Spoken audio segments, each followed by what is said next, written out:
Chapter 25 Essay Writing. Looking Around. In this chapter, we will learn about how to write essays on different topics. इस अध्याय में हम विभिन्न विषयों पर निबंध लिखने के बारे में सीखेंगे। यह पंक्ति बताती है कि इस अध्याय में हम निबंध लिखने के विभिन्न तरीकों को जानेंगे। An essay is a short piece of composition that informs or persuades its audience. निबंध एक संक्षिप्त रचनात्मक लेख होता है जो अपने पाठकों को जानकारी देता है या उन्हें प्रभावित करता है। यह पंक्ति बताती है कि निबंध का उद्देश्य पाठकों को जानकारी देना या किसी विचार या विचारधारा से प्रभावित करना होता है। Steps to write an essay are. निबंध लिखने के कदम हैं। यह पंक्ति निबंध लिखने के लिए कुछ महत्वपूर्ण कदमों को सूचीबद्ध करती है। Decide on your topic. अपने विषय का चुनाव करें। यह पंक्ति बताती है कि निबंध लिखने से पहले हमें सबसे पहले यह तय करना चाहिए कि हम किस विषय पर निबंध लिखेंगे। Prepare an outline. एक रूपरेखा तैयार करें। इसमें यह बताया गया है कि निबंध लिखने से पहले एक रूपरेखा तैयार करना आवश्यक है ताकि लेखन में कोई असंगति न हो। Write the introduction of the topic. विषय का परिचय लिखें। यह पंक्ति बताती है कि निबंध का आरंभ विषय से परिचय देने से करना चाहिए ताकि पाठक को विषय के बारे में सामान्य जानकारी मिल सके। Write the body. मुख्य भाग लिखें। इसमें बताया गया है कि निबंध का मुख्य भाग, जिसमें विचारों और जानकारी को विस्तार से व्यक्त किया जाता है, वह भी महत्वपूर्ण है। Write the conclusion. निष्कर्ष लिखें। यह पंक्ति बताती है कि निबंध का अंत एक सार्थक निष्कर्ष से करना चाहिए जो मुख्य विचारों को संक्षेप में प्रस्तुत करता है। To understand it better, look at the given sample essays. My first day at school. It was my first day at school, so I did not have the school uniform. I inquired at the reception about the room number of the class. I was told that it was 17. On reaching the threshold of the room, I stopped for a while to look for a suitable seat. I am good at studies and like to sit in the front. Each row had 4 desks, each meant for 2 students to sit. On the second desk from the right, I found a smiling student sitting alone. I walked upon him and asked if I could sit there. He nodded in affirmative. We introduced ourselves. He was Himanshu and he was too the newcomer at the school. We shook hands and became friends. The teacher entered the room a little later. She was Mrs. Sharma. She marked attendance and introduced to all the students. She narrated the school curriculum and rules of the school. She also told us the story of Cinderella. यह मेरे पहले दिन की कहानी है। यह दिन मेरे लिए खास था क्योंकि मैं स्कूल का यूनिफॉर्म नहीं पहना था। मैंने कक्षा के कमरे का नंबर पूछा और मुझे बताया गया कि वह कक्षा 17 थी। जब मैं कक्षा के पास पहुंचा, तो मैंने एक उपयुक्त सीट ढूंढने के लिए थोड़ी देर के लिए रुककर देखा। मैं पढ़ाई में अच्छा हूँ और हमेशा आगे बैठना पसंद करता हूँ। हर पंक्ति में 4 डेस्क थे, जिनमें से 2 छात्रों के बैठने के लिए थे। दाहिनी ओर से दूसरे डेस्क पर एक मुस्कुराता हुआ छात्र अकेला बैठा था। मैंने उससे पूछा कि क्या मैं वहां बैठ सकता हूं। उसने हमें सिर हिलाया। हम दोनों ने अपना परिचय दिया। वह हिमांशु था और वह भी नया छात्र था। हमने हाथ मिलाए और दोस्त बन गए। बाद में अध्यापक श्रीमती शर्मा कक्षा में आईं। उन्होंने उपस्थिति ली और सभी छात्रों से परिचय कराया। उन्होंने स्कूल के पाठ्यक्रम और स्कूल के नियम बताए। उन्होंने हमें सिंड्रेला की कहानी भी सुनाई। The school was over at 10 o'clock as it was the first day. I walked towards my home with the sweet memories of my new school. School का समय 10 बजे समाप्त हुआ क्योंकि यह पहला दिन था। मैं अपने नए स्कूल की मीठी यादों के साथ घर की ओर चल पड़ा। यह निबंध मेरे पहले स्कूल दिन के बारे में है। लेखक ने अपने पहले दिन की पूरी यात्रा का वर्णन किया है। वह स्कूल के पहले दिन यूनिफॉर्म के बिना थे, लेकिन उन्होंने जल्दी से कक्षा का नंबर पूछा और अपने लिए एक अच्छी सीट ढूंढी। कक्षा में उसे हिमांशु नामक एक नया दोस्त मिला।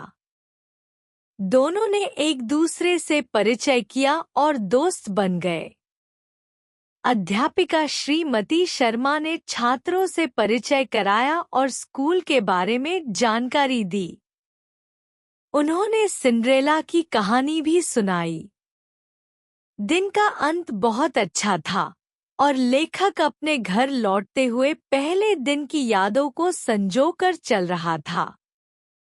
यह निबंध नए अनुभवों और स्कूल की शुरुआत की खुशियों को दर्शाता है। The morning walk. Who does not know that rest, sleep and exercise are highly necessary for keeping fit and healthy?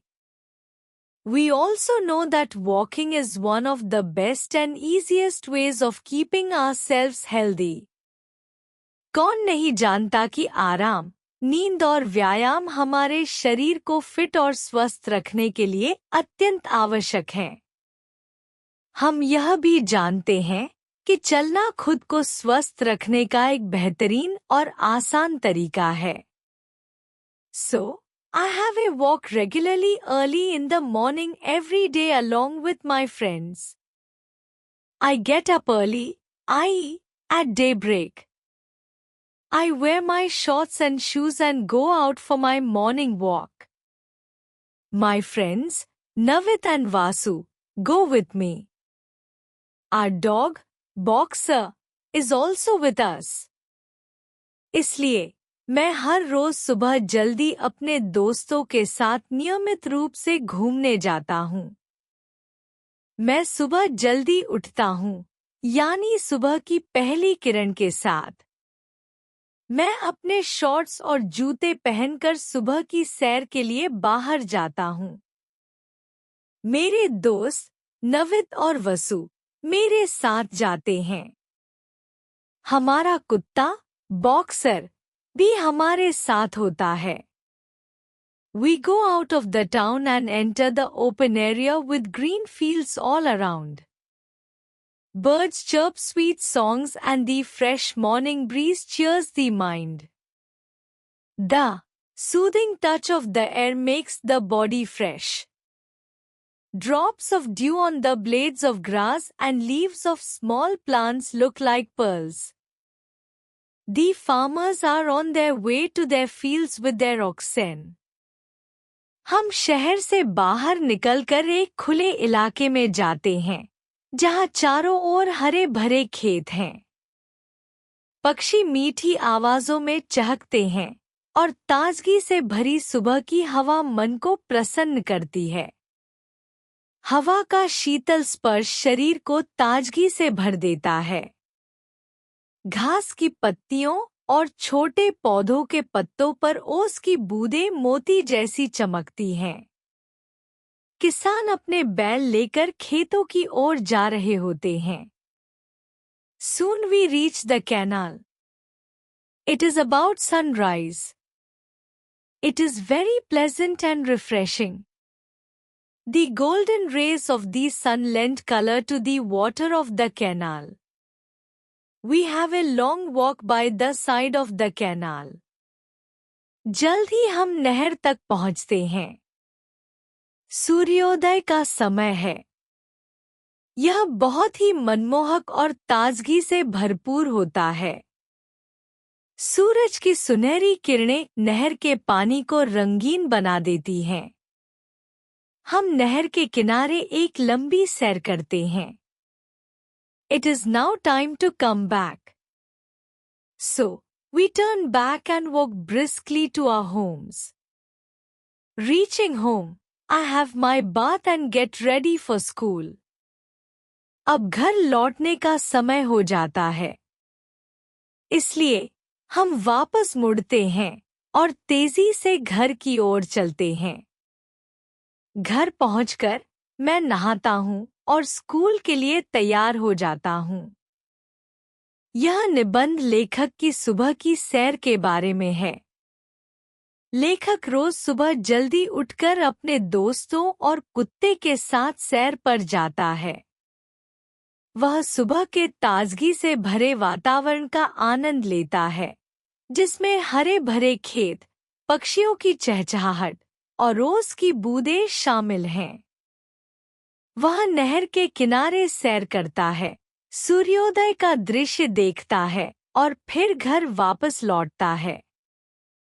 यह निबंध यह बताता है कि सुबह की सैर हमारे शरीर और मन को ताजगी देती है और इसे रोज करना हमारे स्वास्थ्य के लिए अच्छा होता है।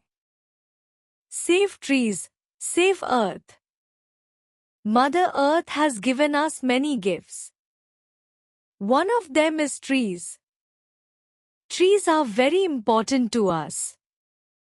Many of our tribes live inside forests which have trees. Trees provide us timber to make furniture. Wild animals depend on trees for food and shelter. Trees help to prevent soil erosion and floods. They give out oxygen and make the earth clean and cool. Many products such as paper, gum, rubber, etc. are obtained from trees.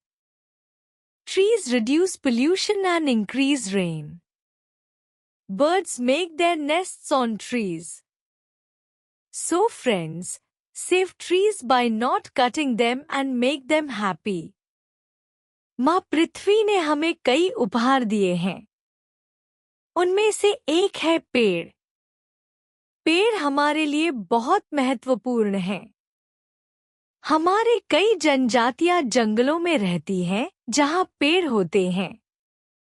पेड़ हमें लकड़ी प्रदान करते हैं, जिससे हम furniture बनाते हैं। जंगली जानवरों का भोजन और आश्रय पेड़ों पर निर्भर करता है। पेड़ मिट्टी के कटाव और बाढ़ को रोकने में मदद करते हैं। वे ऑक्सीजन छोड़ते हैं और पृथ्वी को स्वच्छ और ठंडा बनाते हैं। कई उत्पाद जैसे कागज, गोंद, रबर आदि पेड़ों से प्राप्त होते हैं। पेड़ प्रदूषण को कम करते हैं और बारिश बढ़ाते हैं। पक्षी पेड़ों पर अपने घोंसले बनाते हैं। तो दोस्तों, पेड़ों को न काटकर उन्हें बचाएं और उन्हें खुश रखें। यह निबंध पेड़ों के महत्व के बारे में है। पेड़ न केवल हमें लकड़ी और अन्य उत्पाद प्रदान करते हैं, बल्कि वे पर्यावरण को स्वच्छ और सुरक्षित बनाए रखने में भी मदद करते हैं। पेड़ मिट्टी के कटाव और बाढ़ को रोकते हैं, ऑक्सीजन छोड़ते हैं और प्रदूषण को कम करते हैं। पक्षी पेड़ों पर अपने घोंसले बनाते हैं और जंगली जानवर भी भोजन और आश्रय के लिए पेड़ों पर निर्भर रहते हैं। इसलिए हमें पेड़ों को काटने से बचने की सलाह दी जाती है, ताकि हम पृथ्वी को सुरक्षित और सुंदर बना सकें। My sweet home. We live in Shastri Nagar. Our house is a fine brick house with 2 stories. It has been built on modern lines. Two families can live in it easily. It was built in 1996. हम शास्त्री नगर में रहते हैं। हमारा घर एक अच्छा ईंटों से बना हुआ 2 मंजिला घर है। इसे आधुनिक तरीके से बनाया गया है। इसमें 2 परिवार आराम से रह सकते हैं। इसे 1996 में बनाया गया था। Either floor of the house has 4 rooms, a kitchen, a store, a toilet cum bathroom and spacious bedrooms. On the ground floor, there is a big lawn inside the outer wall and in front of the main door. घर की हर मंजिल में 4 कमरे होते हैं, एक रसोई, एक स्टोर, एक टॉयलेट कम बाथरूम और विशाल शयन कक्ष होते हैं। भूतल पर बाहरी दीवार के अंदर एक बड़ा लॉन है और मुख्य दरवाजे के सामने भी है। Out of the 4 rooms of each floor, one is bigger than the other 3. It serves as the drawing dining room while the other 2 are bedrooms.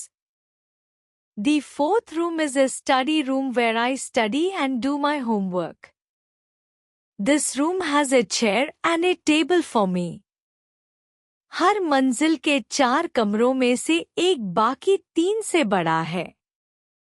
यह ड्राइंग डाइनिंग रूम के रूप में उपयोग होता है, जबकि बाकी 2 शयन कक्ष होते हैं। चौथा कमरा एक अध्ययन कक्ष है जहां मैं पढ़ाई करता हूं और अपना होमवर्क करता हूं। इस कमरे में मेरे लिए एक कुर्सी और एक मेज है। The boundary wall of the house has long flower pots on it. Flower plants have been planted in them. Beautiful flowers bloom on these plants. They include rose, jasmine, lily, dahlia and sunflower. घर की boundary wall पर लंबी फूलदानें रखी हैं। इन फूलदानों में फूलों के पौधे लगाए गए हैं। इन पौधों पर सुंदर फूल खिलते हैं। इनमें गुलाब, चमेली, कुमुद, डालिया और सूरजमुखी शामिल हैं। There is a water tap in the compound. It is used to water the lawn, the flower beds and the flower pots.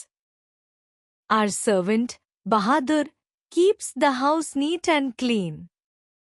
I like my house very much. संपत्ति में एक पानी का नल है। इसका उपयोग लॉन, फूलों के बगीचों और फूलदानों को पानी देने के लिए किया जाता है। हमारा सेवक, बहादुर, घर को साफ और सुव्यवस्थित रखता है। मुझे अपना घर बहुत पसंद है। यह निबंध लेखक के घर के बारे में है। लेखक अपने घर के हर हिस्से का विस्तार से वर्णन करता है, जिसमें घर के 2 मंजिलों, कमरों, फूलों के बगीचे और सेवक की भूमिका का उल्लेख है।